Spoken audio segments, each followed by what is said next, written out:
Hey, folks, let's look at a couple of interesting cases that address the question of whether it ever makes sense to build ambiguity into a country's deterrent threats. So we'll look at the U.S., China, and Taiwan relationship, and also at the South China Sea. So first of all, let's look at this map. We can see here what's called the first island chain off the coast of Asia.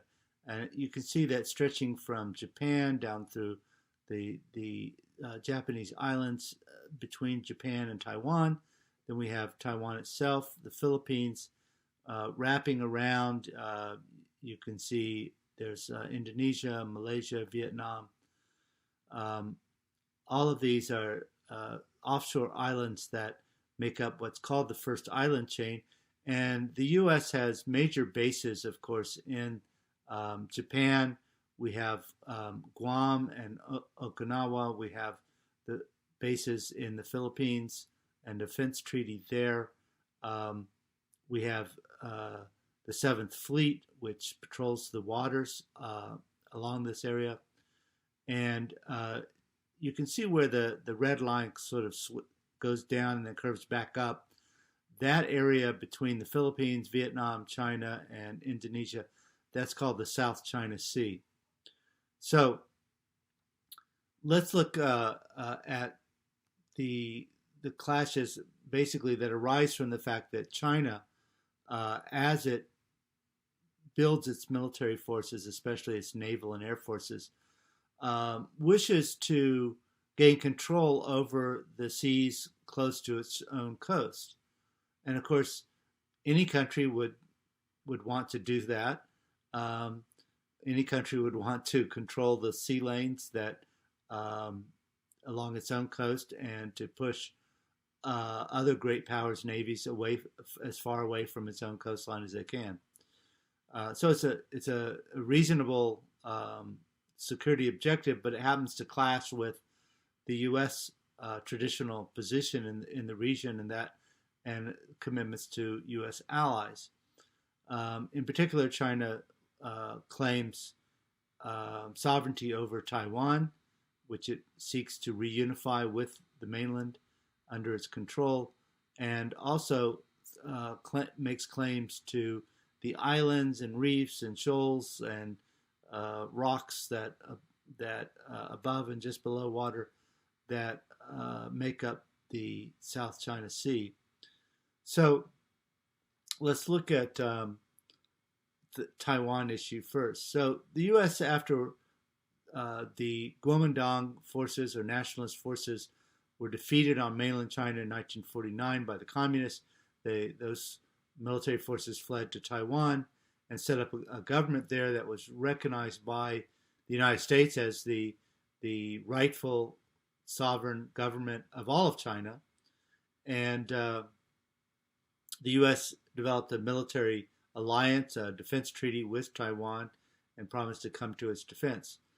Um, as a result, the U.S. had no diplomatic relations with China up until 1979, when finally we switched and recognized China, Beijing, as the sovereign ruler of mainland China, and removed diplomatic recognition from Taiwan, although we maintained a, a so-called unofficial embassy in Taiwan and continued to sell arms. So, but basically there were three U.S.-China joint communiques in 72, 79, and 82 that tried to spell out the U.S. China understanding of the status of Taiwan. And basically, the U.S. did not explicitly recognize Taiwan as being sovereign or independent of China. It acknowledged that both governments in Taiwan and in Beijing claimed to be the rightful government of all of China, including Taiwan, and that it acknowledged that there was therefore one China without saying, whether which government controlled was rightfully the government of that one China. We did not, while we diplomatically recognized Beijing's control over the mainland, we did not explicitly recognize Beijing's sovereignty over Taiwan. We have also not recognized Taiwan as being a separate sovereign country. We basically considered that Taiwan's status is in dispute and undetermined as regards to U.S. official policy. So that's about as ambiguous as you can get. This, of course, all of this was very alarming to Taiwan and to its backers in the U.S. Congress. And so there was also basically 6 reassurances that were issued by the U.S. One was that the U.S. would not set a date for termination of arms sales to Taiwan. So despite diplomatically recognizing Beijing, we would continue to sell arms to Taiwan. That we would not alter the terms of the Taiwan Relations Act, which was a congressionally passed initiative that tried to maintain U.S. connections with Taiwan despite changing diplomatic recognition to Beijing. That we would not consult with China in advance before making decisions about U.S. arms sales to Taiwan. That we would not mediate between Taiwan and China as regards sovereignty. That we would not alter our position about denying. We would not alter our position about sovereignty of Taiwan, which was that the question was to be decided peacefully by the Chinese themselves, and we would not pressure Taiwan to enter into negotiations with China, and we would not formally recognize Chinese sovereignty over Taiwan. So basically, we're trying to have it both ways. We're trying to please Beijing and also please Taiwan. Now, China has said that that Beijing is the rightful government over all of China, including Taiwan. That Taiwan is part of China. That the government there is basically a rebel group that has no official standing, and China has attempted to prevent Taiwan from declaring independence by saying that if Taiwan officially declared independence of China, then China would reserve the right to use force.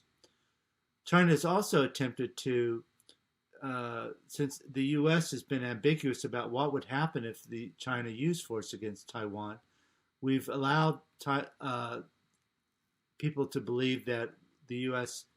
We've never said whether the U.S. would explicitly that the U.S. would use force to prevent China from retaking Taiwan, nor have we said explicitly that we would not use force.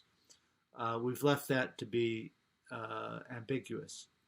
So the Chinese then have basically tried to develop a strategy to deter the U.S. from coming to Taiwan's aid should war break out.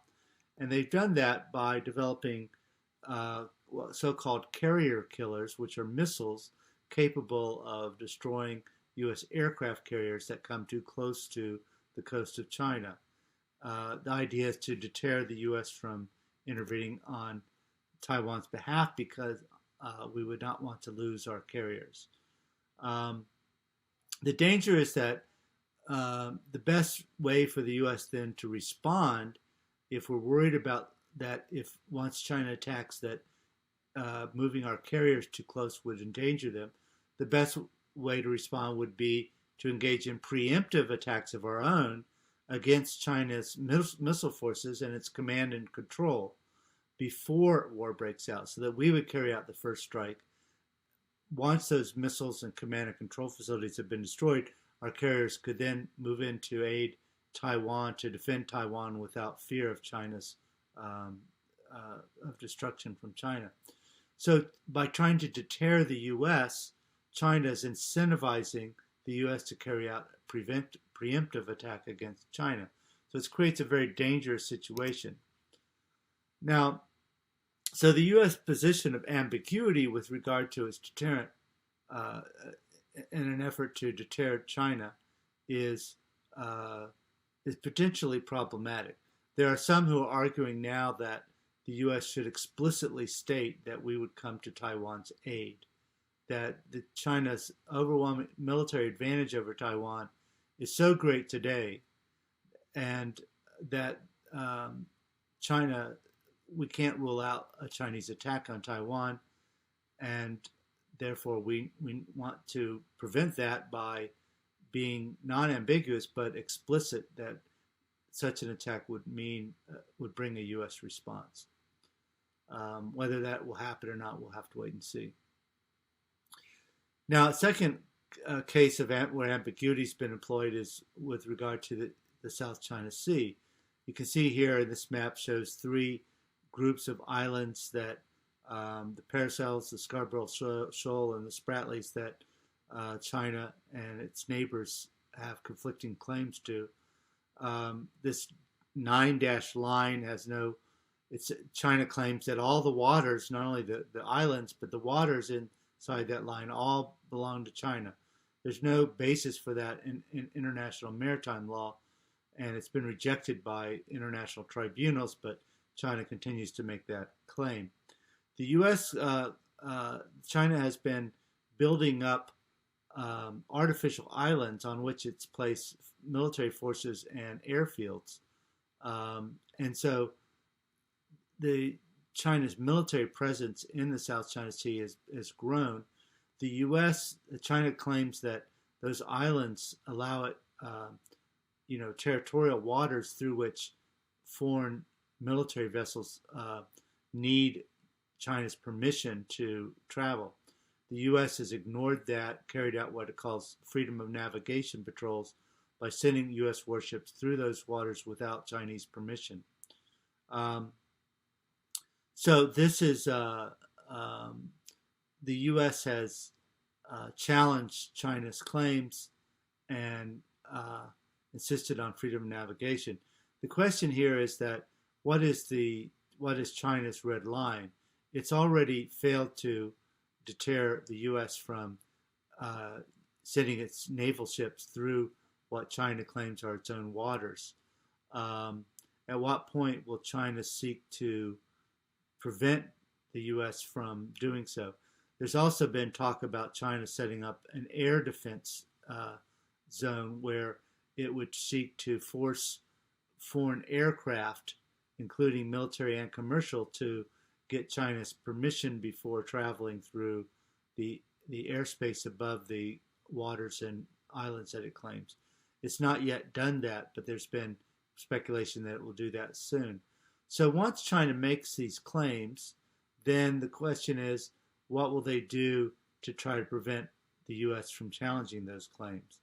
On the other hand, would the U.S. come to the aid of, say, Vietnam or the Philippines if they came into conflict with China? The Philippines is a treaty partner, so our credibility would be on the line there. With Vietnam, we have no treaty, so our credibility is not on the line.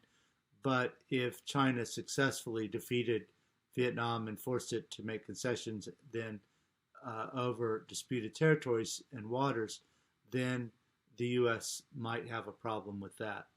So this is another area where neither side has set out very clear red lines, which creates the danger that a country may miscalculate where the red line actually lies and may cross it without realizing what the response will be. So ambiguity is often intentional, but it may serve a purpose, but it also creates dangers. Thank you.